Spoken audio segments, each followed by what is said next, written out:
What is the first thing that comes to your mind when you hear about Amazon? Most of you probably think of the famous online store where you can buy anything you want, but that's just the tip of the iceberg of a huge corporation.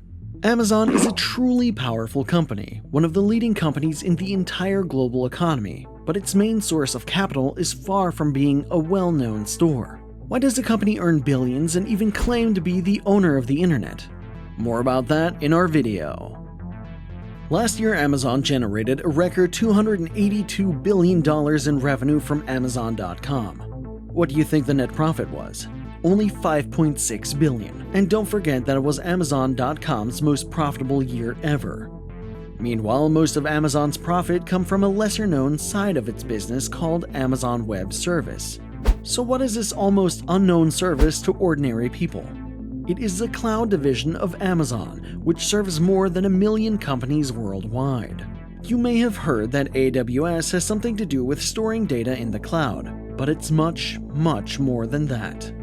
AWS is a kind of internet operating system running not one but hundreds of thousands of large computers. This gives companies virtually unlimited computing power and storage, as well as the tools to build and run their software on the internet. The difference is that these big computers lie in Amazon's warehouses and companies work on them remotely or via the cloud. In other words, AWS is like an internet operating system. AWS was originally developed by Amazon employees for internal use only. Jeff Bezos believed that the company should be fully integrated and that each department should be connected to the other. So AWS was born to help Amazon employees communicate with each other. But the quality of AWS as a cloud service became so high that other companies began to take interest in it.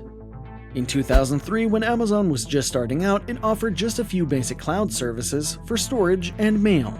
Over time, AWS services expanded and more companies started using them. Today, this system offers an unparalleled suite of more than 175 tools to help companies build software that leverages many cutting-edge technologies.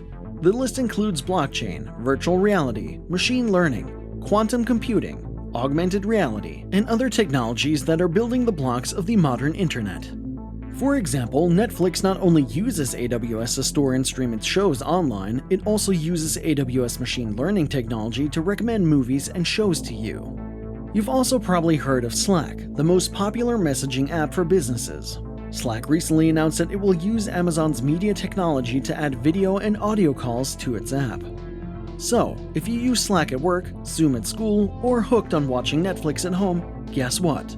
Yes, you use Amazon all the time. But it's not just companies that use Amazon AWS tools. Take GE Power, for example. The global energy leader uses AWS technology to store and analyze vast amounts of data from its plants. Amazon is not the only company using the cloud service. Google, Microsoft, Alibaba, IBM, and other tech giants are all vying for a piece of this lucrative business. But Amazon is the biggest and most versatile. Today, Amazon controls 33% of the market, leaving its closest competitors Microsoft, second with 18%, and Google, third with 9%, far behind. This means that almost a third of the internet runs on Amazon's AWS. Amazon CEO Jeff Bezos compared Amazon Web Services to early 20th century utilities.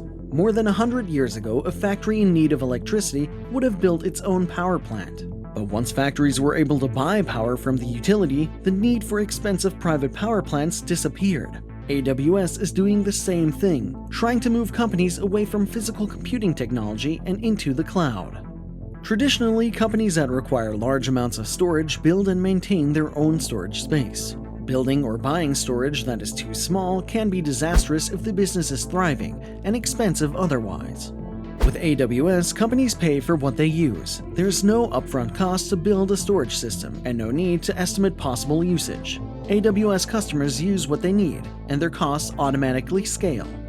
Because the cost of AWS varies depending on customer usage, startups and small businesses can experience the obvious benefits of using Amazon for their needs. In fact, AWS is great for building businesses from the bottom up because it provides all the tools companies need to get started with the cloud. For established companies, Amazon provides low-cost services to migrate their existing infrastructure to AWS. As a company grows, AWS provides resources to help it expand, so customers never have to spend time wondering if they need to overhaul their computing capabilities. In fact, companies can really set and forget about all their computing needs. AWS now has dozens of data centers around the world that are constantly monitored and rigorously maintained. This ensures that a crash in one region does not result in irrevocable data loss worldwide. Imagine if Netflix had all personal files, content, and data backups centralized on the eve of a hurricane. Chaos would ensue. AWS tries to hide its data centers as much as possible, locating them in hard-to-reach places and providing access only when needed. The data centers and all the data they contain are protected from intrusion, and thanks to Amazon's expertise in cloud service, failures and potential attacks can be quickly identified and easily dealt with at any time of day or night. The same cannot be said for a small company whose computing is handled by a single IT person working in a large office. Amazon Web Services is a cash cow for Amazon. Services are shaking up the computing world just as Amazon is changing America's retail space. By setting extremely low prices for its cloud products, Amazon can provide affordable and scalable services to everyone from the newest startup to a Fortune 500 company. It doesn't look like Amazon will be stepping down from its cloud throne anytime soon. Amazon's sales on AWS have grown tenfold in the last 6 years. And last year, Amazon reported more sales growth from AWS than any other cloud company. For years, AWS has been the backbone of Amazon's business, and that invisible side of Amazon has the biggest turnover. Plus, the business has proven resilient to COVID, whose spread could once again hit a critical mark. This is why many investors are investing in AWS today. But many do not agree with the concept of a global transition to cloud servers, which in fact give large corporations the ability to store limitless amounts of data and possibly, with their help, influence on world events. After all, the global network of the internet was originally created as a territory free of any regulation. For example, Definity wants to implement applications that will be able to work within the network itself, rather than on servers belonging to Amazon, for example. In 1996, John Perry Barlow, co-founder of the internet rights group Electronic Frontier Foundation, wrote the Declaration of the Independence of Cyberspace. It begins, "Governments of the industrial world, your weary giants of flesh and steel, I come from cyberspace, the new home of reason. On behalf of the future, I ask you, the past, to leave us alone. You are not welcome among us. Where we gather, you have no sovereignty." Barlow once reacted angrily to the U.S. Commission's Decency Act, an early attempt to regulate online content that he considered excessive. And the broad vision he put forward of a free and open internet controlled solely by its users was shared by many internet pioneers. Fast forward a quarter of a century, and this vision seems naive. Governments have struggled to regulate the internet, but new sovereigns have come to power instead. Barlow's House of Reason is now ruled by Amazon, Google, Facebook, Alibaba, Tencent, and Baidu, a small handful of the largest companies in the world. Yet listening to computer scientists and technology investors speak at a June 30, 2020 online event hosted by Definity Foundation, a nonprofit headquartered in Zurich, Switzerland, it's clear that the desire for a revolution is ripe. We're taking the internet back to a time when it provided this open environment for creativity and economic growth. A free market in which services could be connected on equal terms, says Dominic Williams, founder and chief scientist at Definity. We want to give the internet back its mojo. Definity is creating a decentralized technology that allows software to run anywhere on the internet, rather than on server farms that are increasingly controlled by big firms like Amazon. Definity plans to release its software to third-party developers who it hopes will start making killer applications for computers on the internet. Rewinding the internet is not nostalgia. The dominance of a few companies and the advertising technology industry has distorted the way we communicate, dragging us into a pit of misinformation and overturned basic privacy norms. Definity introduces a new standard it calls the Computer Internet Protocol, ICP. These new rules allow developers to move both software and data around the internet.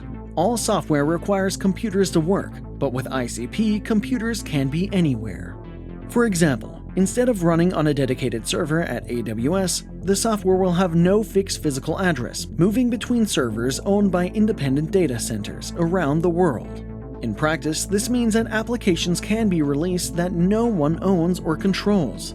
In fact, we all don't want to worry too much about data privacy, but already almost aggressive advertising technologies continue to surprise us with their audacity, and the idea of a decentralized internet should change that.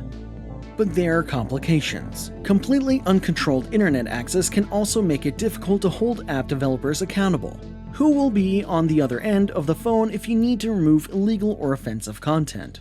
So far, there is no answer to that question. In fact, a decentralized internet could lead to a form of governance in which developers and users have an equal say. This is an ideal, perhaps even a utopia. However, Dfinity and its supporters are confident that these problems will be solved in the future. In 2018, Dfinity raised $102 million in cryptocurrency token sales, bringing the network's valuation to $2 billion. They are also moving very quickly in their developments. This year, Dfinity demonstrated a TikTok clone called CanCan and a LinkedIn-like service called Linked Up. But Dfinity isn't the only organization trying to remake the internet. It is joined by organizations developing similar alternatives to the existing internet, including Solid, Safe Network, Blockstack, and others. Some, like Solid, are giving people control over their personal data. Instead of handing over their data to apps like Facebook or Twitter, users keep it private and apps have to ask for what they need. Still, overcoming the inertia of the internet, led by giants like Google and Amazon, is difficult. Inventing the internet is one thing, but reinventing it is quite another. The Safe Network, a peer-to-peer alternative to the internet in which data is distributed among all the hard drives of participating computers rather than in central data centers, has been under development for 15 years. The open-source development community has created several applications for the network, including a Twitter clone called Patter and a music player app called Jams. My only goal is to take data from corporations and give it to people, says founder David Irwin. But he admits that the Safe Network itself is far from a public release. Even when Solid is ready for the full version, Cagle expects that only people who really care about what happens to their personal data will make the switch. We've been talking about privacy for 20 years, and people care, she says. But when it comes to real action, no one wants to leave Facebook. It's quite possible that the internet will be forced to change whether the average user cares or not. Privacy rules may become so strict that companies will be forced to move to a more decentralized model, says Cagle. They may realize that storing and collecting all this personal information is no longer worth their effort. Dfinity believes that making the internet a free market will once again lead to a boom in innovation similar to what we saw in the dot-com days, when startups explored new ways to make money. It's anyone's guess as to whether such a revolution will happen online, but at this point it's very doubtful that multi-billion-dollar companies like Amazon will be willing to give up their piece of the pie.